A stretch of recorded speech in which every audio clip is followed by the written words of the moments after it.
ನಮಸ್ಕಾರ ಎಲ್ಲ ಹೇಗಿದ್ದೀರಾ? ಹೋಪ್ ಎಲ್ಲರೂ ಚೆನ್ನಾಗಿದ್ದೀರಾ ಅಂತ. Welcome back to my YouTube channel. So ಇವತ್ತಿನ ವ್ಲಾಗ್ ನಾನು ಬೆಳಗ್ಗೆಯಿಂದಾನೇ ಸ್ಟಾರ್ಟ್ ಮಾಡ್ತಾ ಇದ್ದೀನಿ. ಇವತ್ತು ನಮ್ಮ ಮನೆಯಲ್ಲಿ ಬೆಳಗ್ಗೆ ತಿಂಡಿಗೆ ಚಿತ್ರಾನ್ನ ಮಾಡಿದ್ದೆ, ಹಾಗೆ ಜೊತೆಗೆ ಪಪ್ಪಾಯ ತಗೊಂಡಿದ್ದೀನಿ. ತಿಂಡಿ ಜೊತೆ ಏನಾದ್ರೂ ಸ್ವಲ್ಪ ಫ್ರೂಟ್ಸ್ ಇದ್ರೆ ಚೆನ್ನಾಗಿರತ್ತೆ ಅಂತ. ಹಾಗೆ ಸೋಹನ್ ತಿಂಡಿ ತಿಂದ್ಬಿಟ್ಟು ಆಚೆ ಆಟಾಡ್ಕೋತಾ ಇದ್ದಾನೆ, ಅಂದ್ರೆ ಸೈಕಲ್ ಓಡಿಸ್ತಾ ಇದ್ದಾನೆ ಫ್ರೆಂಡ್ ಜೊತೆ.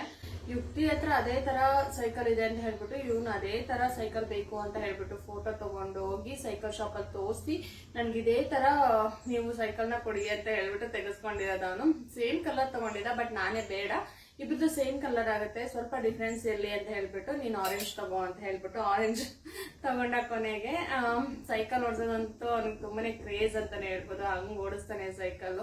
ಅವ್ನಿಗೆ ಏನಾದ್ರೂ ಸ್ವಲ್ಪ ಟೈಮ್ ಸಿಕ್ತಂದ್ರೆ ಅಮ್ಮ ಸೈಕಲ್ ಓಡಿಸ್ತೀನಿ ಅಂತ.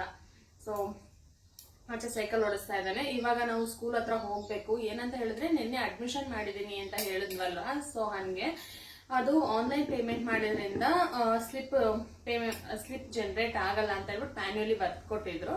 ಅದು ಈ ಸ್ಲಿಪ್ ಬಂದ್ಬಿಟ್ಟು ನಾಳೆ ಕೊಡ್ತೀವಿ ಅಂತ ಹೇಳಿದ್ರು, ಬಟ್ ಸಂಡೇ ಬಂದಿದ್ರಿಂದ ಹೋಗಕ್ಕಾಗ್ಲಿಲ್ಲ. ಇವತ್ತು ಹೋಗಿ ಕಲೆಕ್ಟ್ ಮಾಡ್ಕೋಬೇಕು. ಇವಾಗ ಹೋಗ್ತಾ ಇದೀವಿ, ಸೋಹನ್ನ ಕರ್ಕೊಂಡು ಹೋಗ್ತೀನಿ. ತನಿಷಾ ಇನ್ನೇನು ಊರಲ್ಲಿದ್ದಾಳೆ, ನಿಮ್ಗೆಲ್ಲ ಗೊತ್ತೇ ಇದೆ. ಸಮ್ಮರ್ ಹಾಲಿಡೇಸ್ ಅಲ್ವಾ, ಇಬ್ರು ಒಂದೇ ಕಡೆ ಇದ್ರೆ ಸ್ವಲ್ಪ ಇತ್ಲಾಡ್ಕೋತಾರೆ, ಮತ್ತೆ ಸಮಾಧಾನ ಮಾಡೋದು ತುಂಬಾನೇ ಕಷ್ಟ. ಇಬ್ರಿಗೂನು ಚೆನ್ನಾಗಿ ಆಟಾಡ್ಕೊಂಡಿರ್ತಾರೆ, ಒಂದೊಂದ್ಸಲ ಕಿತ್ತಾಡ್ಕೊಂಡು ಅಂತೂ ತುಂಬಾ ಕಷ್ಟ ಸಮಾಧಾನ ಮಾಡೋದು. ಹಾಗಾಗಿ ಅವಳು ತನಿಷಾ ನಮ್ಮಮ್ಮನ ಹತ್ರ ಚೆನ್ನಾಗಿ ಅಡ್ಜಸ್ಟ್ ಆಗಿದ್ದಾಳಲ್ವಾ, ಅಲ್ಲೇ ಇರ್ಲಿ ಸ್ವಲ್ಪ ದಿನ, ಅವಳಿಗೂ ಸ್ವಲ್ಪ ಚೇಂಜಸ್ ಇರುತ್ತೆ. ಸ್ಕೂಲ್ ಬಂದ್ರೆ ಎಲ್ಲೂ ಹೋಗೋದಕ್ಕಾಗಲ್ಲ ಅಂತ ಹೇಳ್ಬಿಟ್ಟು ತನಿಷಾನ ಅಮ್ಮನ ಹತ್ರನೇ ಬಿಟ್ಟಿದ್ದೀನಿ, ಸ್ವಲ್ಪ ದಿನ ಇರ್ಲಿ ಅಂತ. ಹಾಗೆ ನೆನ್ನೆ ಒಂದು ವ್ಲಾಗ್ ನ ಪೋಸ್ಟ್ ಮಾಡಿದ್ದೆ ಅಲ್ವಾ, ಸೋಹನ್ನ ಸ್ಕೂಲ್ ಸೇರ್ಸಿದ್ವಿ ಅಂತ ಹೇಳ್ಬಿಟ್ಟು ಕೆಲವು ಕಮೆಂಟ್ಸ್ ಅಲ್ಲಿ ಕೇಳಿದ್ರಿ, ಯಾಕೆ ಆ ಸ್ಕೂಲ್ನ ಸೆಲೆಕ್ಟ್ ಮಾಡ್ಕೊಂಡ್ರಿ ಅಂತ ಹೇಳ್ಬಿಟ್ಟು. ಯಾವ ಸಿಲೆಬಸ್ ತಗೊಂಡಿದ್ದೀರಾ ಅಂದ್ರೆ ICSE ತಗೊಂಡಿದ್ದೀರಾ ಅಥವಾ CBSE ತಗೊಂಡಿದ್ದೀರಾ ಅಂತ. ಸೊ ಸೋಹನ್ಗೆ ನಾವು CBSE ನ ಸೆಲೆಕ್ಟ್ ಮಾಡಿದೀವಿ. ICSE ಬಂದು ಇಲ್ಲಿ ನಿಯರ್ ಬೈ ಸುತ್ತಮುತ್ತ ಒಂದೆರಡು ಸ್ಕೂಲ್ ಇದೆ ಅಷ್ಟೇ, ಅದೆರಡು ಕೂಡ ಅಷ್ಟು ಇಷ್ಟ ಆಗಿಲ್ಲ ನನ್ಗೆ. ಹಂಗಾಗಿ CBSE ನೇ ಇರ್ಲಿ ಅಂತ ಹೇಳ್ಬಿಟ್ಟು CBSE ನ ತಗೊಂಡಿದೀವಿ. ಇನ್ನು CBSEಗೂ ICSEಗೂ ಅಷ್ಟೊಂದೇನು ಡಿಫ್ರೆನ್ಸ್ ಅಂತ ಅನ್ಸಲ್ಲ. ICSE ನಲ್ಲಿ ಸ್ವಲ್ಪ ಬ್ರೀಫ್ ಆಗಿರತ್ತೆ, ಹಂಗಾಗಿ ಇಂಗ್ಲಿಷ್ಗೆ ಜಾಸ್ತಿ ಮಹತ್ವನ ಕೊಟ್ಟಿದ್ದಾರೆ. ಅಂದ್ರೆ ಅದು ಗ್ರಾಮರ್ಸ್ ಅದು ಇದು ಅಂತ ಹೇಳ್ಬಿಟ್ಟು ಸ್ವಲ್ಪ ಅಡ್ವಾನ್ಸ್ಡ್ ಆಗಿರತ್ತೆ. ಇನ್ನು CBSE ನಲ್ಲಿ ಅದು ಈಕ್ವಲ್ ಆಗೇ ಇರತ್ತೆ. ಮಕ್ಕಳಿಗೆ ICSEಗಿಂತ CBSEನೇ ಓಕೆ, ಪರವಾಗಿಲ್ಲ, ಯಾವ್ದೇ ಓದಿದ್ರು ಚೆನ್ನಾಗಿ ಓದ್ಬೇಕಷ್ಟೇ ಅಲ್ವಾ, ನಮ್ಗಿರೋದು ಅಷ್ಟೇ. ಮತ್ತೆ PU ಬಂದಾಗ ನಾವು ICSEನೇ ತಗೊಳ್ಳಿ CBSEನೇ ತಗೊಳ್ಳಿ, ನೀವು PU ನಲ್ಲಿ ಸ್ಟೇಟ್ ಸಿಲೆಬಸ್ ಓದ್ಬೇಕಾಗತ್ತೆ, ಸ್ಟೇಟೇ ಓದ್ಬೇಕಾಗತ್ತೆ. ಸ್ಕೋರಿಂಗ್ ಚೆನ್ನಾಗಿ ಮಾಡ್ಬೋದು, ಮಕ್ಳಿಗೆ ನಾಲೆಡ್ಜ್ ಇಂಪ್ರೂವ್ ಆಗಿರತ್ತೆ. ಅದು ಅವ್ರ ಪೇರೆಂಟ್ಸ್ ಚಾಯ್ಸ್ ಅಂತಾನೆ ಹೇಳ್ಬೋದು. ಇನ್ನ ಸೋಹನ್ಗೆ ಯಾವ ಸ್ಕೂಲಿಗೆ ಸೇರ್ಸಿದ್ವಿ ಅನ್ನೋದನ್ನ ನಾನು ಸ್ಕೂಲ್ ಹತ್ರ ಇವಾಗ ರೆಸಿಪ್ಟ್ ತಗೊಂಡ್ ಬರೋದಕ್ಕೆ ಹೋಗ್ತಾ ಇದ್ದೀನಲ್ವಾ, ಅಲ್ಲೇ ನಾನು ವಿಡಿಯೋ ಮಾಡ್ತೀನಿ ಯಾವ ಸ್ಕೂಲು ಏನು ಎಂತೋ ಅಂತ ಹೇಳ್ಬಿಟ್ಟು. ಇನ್ನ ತನಿಷಾಗೂ ಸ್ಕೂಲ್ ಅಡ್ಮಿಷನ್ ಮಾಡಿಲ್ಲ. ತನಿಷಾಗೆ ನಾನು ಇವಾಗ ಲಾಸ್ಟ್ ಹೋಗ್ತಾ ಇದ್ದಲ್ವಾ ಕಿಡ್ಸಿಗೆ, ಅದೇ ಸ್ಕೂಲಲ್ಲಿ ಕಂಟಿನ್ಯೂ ಮಾಡೋಣ ಅಂತ ಅನ್ಕೊಂಡಿದೀನಿ. ಯಾಕೆಂದ್ರೆ LKG UKG ಮುಗಿಸ್ಕೊಳ್ಳಿ, ಅಲ್ಲಿ ಫಸ್ಟ್ ಸ್ಟ್ಯಾಂಡರ್ಡ್ಗೆ ಸೋಹನ್ಗೆ ಎಲ್ಲಿ ಜಾಯಿನ್ ಮಾಡಿಸಿದೀವಿ ಅಲ್ಲೇ ತನಿಷಾಗೂ ಜಾಯಿನ್ ಮಾಡ್ಸೋಣ ಅಂತ ಹೇಳ್ಬಿಟ್ಟು. ಸೋಹನ್ಗೆ ಯಾಕೆ ಈ ಸ್ಕೂಲ್ನ ಸೆಲೆಕ್ಟ್ ಮಾಡ್ಕೊಂಡ್ವಿ ಅಂತ ಹೇಳಿದ್ರೆ, ನನಗೆ ತುಂಬಾ ದೂರ ಕಳ್ಸೋದಕ್ಕೆ ಇಷ್ಟ ಆಗಲ್ಲ. ಮಕ್ಕಳು ಸ್ಕೂಲ್ ಬಿಟ್ಟ ತಕ್ಷಣ ಒಂದು 15-20 ಮಿನಿಟ್ಸ್ ಅಲ್ಲೆಲ್ಲ ಮನೇಲಿ ಇದ್ಬಿಡ್ಬೇಕು, ಇಲ್ಲ ಅಂದ್ರೆ ಅವ್ರಿಗೆ ತುಂಬಾನೇ ಸ್ಟ್ರೈನ್ ಅಂತ ಅನ್ಸುತ್ತೆ. ಅವ್ರಿಗೆ ಹೋಮ್ವರ್ಕ್ ಮಾಡೋದಕ್ಕಾಗ್ಲಿ ಓದ್ಕೊಳ್ಳೋದಕ್ಕಾಗ್ಲಿ ಏನಕ್ಕೂ ಅವ್ರಿಗೆ ಅಷ್ಟು ಇಂಟ್ರೆಸ್ಟ್ ಬರಲ್ಲ, ತುಂಬಾ ಸ್ಟ್ರೈನ್ ಆಗಿದ್ರೆ ಮಲಗ್ ಬಿಡ್ತಾರೆ. ಹಂಗಾಗಿ ನನಗೆ ಹತ್ರದಲ್ಲಿರೋ ಸ್ಕೂಲಲ್ಲೇ ಬೆಸ್ಟ್ ಸ್ಕೂಲ್ನ ಚಾಯ್ಸ್ ಮಾಡ್ಕೊಳ್ಳೋಣ ಅಂತ ಹೇಳ್ಬಿಟ್ಟು ಆ ಸ್ಕೂಲ್ನ ಚಾಯ್ಸ್ ಮಾಡ್ಕೊಂಡ್ವಿ. ತನಿಷನ್ನ ಇದೇ ಸ್ಕೂಲ್ಗೆ ಅಡ್ಮಿಷನ್ ಮಾಡಿರೋದು, ಕಿಡ್ಸಿ ಅಂತ ಹೇಳಿ.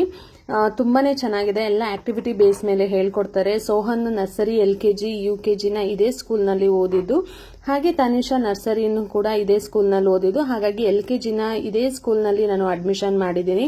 ಫೆಸಿಲಿಟಿ ಎಲ್ಲ ತುಂಬಾ ಚೆನ್ನಾಗಿದೆ, ಮನೆಗೆ ತುಂಬಾ ಹತ್ರದಲ್ಲಿದೆ.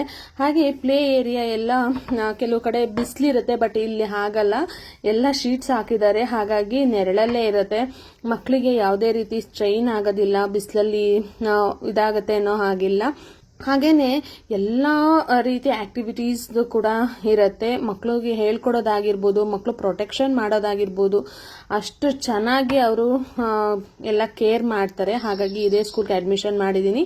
ಇನ್ನು ಸೋಹನ್ ಸ್ಕೂಲ್ಗೆ ಅಡ್ಮಿಷನ್ ಎಲ್ಲ ಆಗಿದೆ. ಬಟ್ ಏನಂತ ಹೇಳಿದ್ರೆ ಡಾಕ್ಯುಮೆಂಟ್ಸ್ ಕೊಟ್ಟಿರಲಿಲ್ಲ. ಡಾಕ್ಯುಮೆಂಟ್ಸ್ ಏನೇನು ಬೇಕು ಅಂತ ಹೇಳಿದರು. ಅದನ್ನು ತೊಗೊಂಡೋಗಿ ಕೊಟ್ಬಿಟ್ಟು ರೆಸಿಪ್ಟ್ ಕಲೆಕ್ಟ್ ಮಾಡ್ಕೊಂಡು ಬರೋದಷ್ಟೇ. ಸೋಹನ್ ಡಾಕ್ಯುಮೆಂಟ್ಸ್ ಬಂದ್ಬಿಟ್ಟು ಅವ್ರಿಗೆ ಆಧಾರ್ ಕಾರ್ಡು, ಹಾಗೆ ಬರ್ತ್ ಸರ್ಟಿಫಿಕೇಟು, ಫೋಟೋಸು, ಪೇರೆಂಟ್ಸ್ ಆಧಾರ್ ಕಾರ್ಡ್ನ ಕೇಳಿದ್ರು. ಇದನ್ನೆಲ್ಲ ತೊಗೊಂಡೋಗಿ ಆಫೀಸಲ್ಲಿ ಕೊಟ್ಬಿಟ್ಟು ರೆಸಿಪ್ಟ್ನ ಕಲೆಕ್ಟ್ ಮಾಡ್ಕೊಂಡು ಬರೋದಕ್ಕೆ ಅಂತ ಹೋಗ್ತಾ ಇದ್ದೀನಿ. ಇನ್ನು ಸೋಹನ್ ಸ್ಕೂಲ್ ಬಂದು ಇಲ್ಲಿ ನಮ್ಮ ಮನೆಯಿಂದ ಒಂದು 1.5 ಕಿಲೋಮೀಟರ್ಸ್ 2 ಕಿಲೋಮೀಟರ್ಸ್ ಮ್ಯಾಕ್ಸಿಮಮ್ ಅಷ್ಟಾಗುತ್ತೆ. ಬಟ್ ಪಿಕಪ್ ಆ್ಯಂಡ್ ಡ್ರಾಪ್ ಮಾಡೋದು ಸ್ವಲ್ಪ ಕಷ್ಟ ಆಗ್ಬೋದು. ಇನ್ನು ಟ್ರಾನ್ಸ್ಪೋರ್ಟೇಷನ್ ಎಲ್ಲ ನಾವೇನು ಡಿಸೈಡ್ ಮಾಡಿಲ್ಲ. ಟ್ರಾನ್ಸ್ಪೋರ್ಟೇಷನ್ ತೊಗೊಳ್ಳೋದ ಹಾಕೋದ ಸ್ಕೂಲ್ ವ್ಯಾನ್ಗೆ ಅಥವಾ ಬೇಡವಾ ಅಂತ ಹೇಳ್ಬಿಟ್ಟು. ಇದು ಸಿಟಿಯಿಂದ ಸ್ವಲ್ಪ ಹೊರಗಡೆ ಇದೆ, ಮತ್ತು ಮೇನ್ ರೋಡಿಂದ ಎಲ್ಲ ಸ್ವಲ್ಪ ಹೊರಗಡೆ ಇದೆ. ಹಾಗಾಗಿ ಕಾಮ್ ಆಗಿದೆ, ಯಾವುದೇ ಡಿಸ್ಟರ್ಬೆನ್ಸ್ ಆ ಥರ ಇಲ್ಲ. ಸ್ಕೂಲ್ಗೆ ಏನೇನು ಬೇಕು ವಾತಾವರಣ ಆ ಥರ ಇದೆ. ನನಗಂತೂ ತುಂಬಾ ಇಷ್ಟ ಆಯಿತು. ಮತ್ತು ಇದು ಸುತ್ತಮುತ್ತ ನಾವು ಇರೋ ಕಡೆ ಎಲ್ಲ ಸ್ಕೂಲ್ಗೂ ಕಂಪೇರ್ ಮಾಡಿದ್ರೆ ಒಂದು 6-7 ಇಯರ್ಸಿಂದನೂ 10th ಸ್ಟ್ಯಾಂಡರ್ಡಲ್ಲಿ ಟಾಪರ್ ಅಂತ ಬಂದಿರೋದು. ನೀಟ್ ಎಕ್ಸಾಮ್ಸ್ಗೆಲ್ಲ ಪ್ರಿಪೇರ್ ಮಾಡ್ತಾರೆ. ಸೊ ಪೇರೆಂಟ್ಸ್ ಅಂದಮೇಲೆ ಎಲ್ಲ ವಿಷಯದ ಬಗ್ಗೆನೂ ನಾವು ಕನ್ಸಿಡರ್ ಮಾಡಲೇಬೇಕು, ಯೋಚನೆ ಮಾಡ್ತೀವಿ ಅಲ್ವಾ. ಪ್ರಾಬಬ್ಲಿ ಈ ವಿಷಯಕ್ಕೆ ತಲೆ ಕೆಡಿಸ್ಕೊಂಡಷ್ಟು ಯಾವ ವಿಷಯಕ್ಕೆ ತಲೆ ಕೆಡಿಸ್ಕೊಂಡಿಲ್ಲ ನಾನು. ಇವಾಗ ತಾನೇ ನಾವು ಕೆಲಸ ಎಲ್ಲ ಮುಗಿಸ್ಕೊಂಡು ಮನೆಗೆ ಬಂದ್ವಿ. ಸೊ ಸೋಹನ್ಗೆ ಮ್ಯಾಂಗೋ ಜ್ಯೂಸ್ ಬೇಕಂತೆ. ಮ್ಯಾಂಗೋ ಅಂದ್ರಂತೂ ಅವನಿಗೆ ತುಂಬಾ ಇಷ್ಟ. ಎಸ್ಪೆಷಲಿ ಫ್ರೂಟ್ಸ್ ಅಂದ್ರೇ ಇಷ್ಟ. ಅದರಲ್ಲಿ ಮ್ಯಾಂಗೋ ಅಂತೂ ತುಂಬ ಇಷ್ಟ ಅವನಿಗೆ. ಹಾಂ, ಇವಾಗ ಮ್ಯಾಂಗೋ ಜ್ಯೂಸ್ನ ಮಾಡ್ತಾ ಇದ್ದೀವಿ. ಇವಾಗಂತೂ ಸಮ್ಮರ್ ಆಗಿರೋದ್ರಿಂದ ಎಷ್ಟು ಬಿಸಿಲಿರುತ್ತೆ, ಅದೆಷ್ಟು ಸೆಕೆ ಆಗುತ್ತೆ. ಇವಾಗಂತೂ ಮಧ್ಯಾಹ್ನ ಟೈಮ್ ಎಲ್ಲಾದರೂ ಹೊರಗಡೆ ಹೋಗಿ ಬಂದರೆ ತಣ್ಣಗೆ ಏನಾದರೂ ಕುಡಿಬೇಕು ಅಂತ ಅನಿಸುತ್ತೆ. ಜ್ಯೂಸ್ ಆಗಿರ್ಬೋದು, 1 ಗ್ಲಾಸ್ ಮಜ್ಜಿಗೆ ಆಗಿರ್ಬೋದು, ಆ ಥರ ನಮ್ಮ ಬಾಡಿನ ಡಿಹೈಡ್ರೇಟಿಂಗ್ ಆಗಕ್ಕೆ ಬಿಡದೆ ಹೈಡ್ರೇಟಿಂಗ್ ಆಗಿ ಇಟ್ಕೋಬೇಕಲ್ವಾ. ಇಟ್ಕೊಬೇಕು ಸೋಹನ್. ಆಮೇಲೆ ಮಿಕ್ಸಿಗೆ ಹಾಕಿ ಐಸ್ ಹಾಕಿ ಮಿಕ್ಸಿಗೆ ಹಾಕ್ಬಿಟ್ಟು ರುಬ್ಬಿಟ್ಟು ಇಟ್ಬಿಟ್ಟು ಸಕ್ಕರೆ ಹಾಕಿ ಐಸ್ ಹಾಕ್ಬಿಟ್ಟು ಸ್ಟಾರ್ ಇಟ್ಕೊಂಡು ಹಿಂಗೆ ಕುಡಿಯೋದು. ಅಷ್ಟೇ ಮ್ಯಾಂಗೋ ಜ್ಯೂಸ್ ಮಾಡೋದು. ನಿನಗೆ ಬರುತ್ತಲ್ವಾ? ನೀನೇ ಮಾಡ್ಕೊಂಡು ಬಿಡ್ತೀಯ ಅಲ್ವಾ? ಮಾಡ್ಕೊತೀಯಾ? ಇನ್ನು ಸೋಹನ್ ಮತ್ತು ತನಿಷಾ ಇಬ್ಬರು ಕೂಡ ಹಾಗೇನೆ ಅವ್ರಿಗೆ ಇಷ್ಟವಾಗಿರೋಂಥ ಜ್ಯೂಸಸ್ ಅಥವಾ ಏನಾದರೂ ಸ್ನ್ಯಾಕ್ಸ್ನ ಮಾಡ್ತಾಯಿದ್ರೆ ಅವರು ಬಂದು ಹೆಲ್ಪ್ ಮಾಡೋದಕ್ಕೆ ಬರ್ತಾರೆ. ಇಲ್ಲ ಅಮ್ಮನ ನೋಡ್ತೀನಿ ಅಂತ ಹೇಳ್ಬಿಟ್ಟು ಬಂದು ಕುತ್ಕೊತಾರೆ. ಈ ಥರ ಕೆಲಸಗಳೆಲ್ಲ ಮಾಡ್ತಾ ಇರ್ತಾರೆ.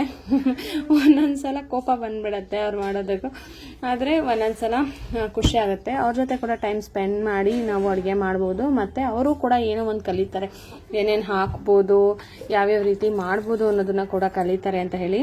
ಇನ್ನು ಮ್ಯಾಂಗೋ ಜ್ಯೂಸ್ನ ಮಾಡೋದಕ್ಕೆ ನಾನು ಡ್ರೈ ಫ್ರೂಟ್ಸ್ನ ನೆನೆಸಿ ಇಟ್ಟಿದ್ದೆ. ಮ್ಯಾಂಗೋಗೆ ಹಾಲು, ಡ್ರೈ ಫ್ರೂಟ್ಸು, ಹಾಗೆ ಐಸ್ ಕ್ಯೂಬ್ಸ್ನ ಹಾಕ್ಬಿಟ್ಟು ಇದನ್ನ ಗ್ರೈಂಡ್ ಮಾಡಬೇಕು. ಸೋಹನ್, ಗ್ರೈಂಡ್ ಮಾಡಬೇಕಾ? ಜ್ಯೂಸ್ ರೆಡಿ ಆಗೋಯ್ತು ಹಾಗಾದ್ರೆ. ಇವಾಗ ಮಾಡಿದ್ಯಲ್ಲ ಅಂತ.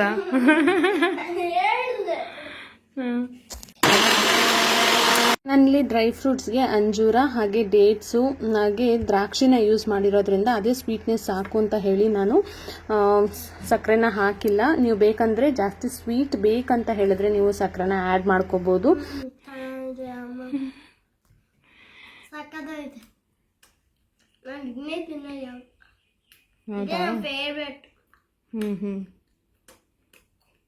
ಎಂಜಾಯ್.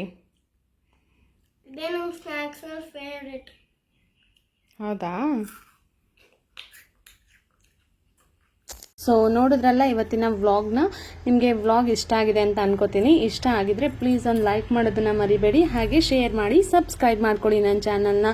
ಇದೇ ರೀತಿ ವೀಡಿಯೋಸ್ನ ಪೋಸ್ಟ್ ಮಾಡ್ತಾ ಇರ್ತೀನಿ. Thank you so much for watching my video. ಸಿಗ್ತೀನಿ ನೆಕ್ಸ್ಟ್ ವಿಡಿಯೋದಲ್ಲಿ. ಅಲ್ಲಿವರೆಗೂ ಟೇಕ್ ಕೇರ್. ಬಾಯ್.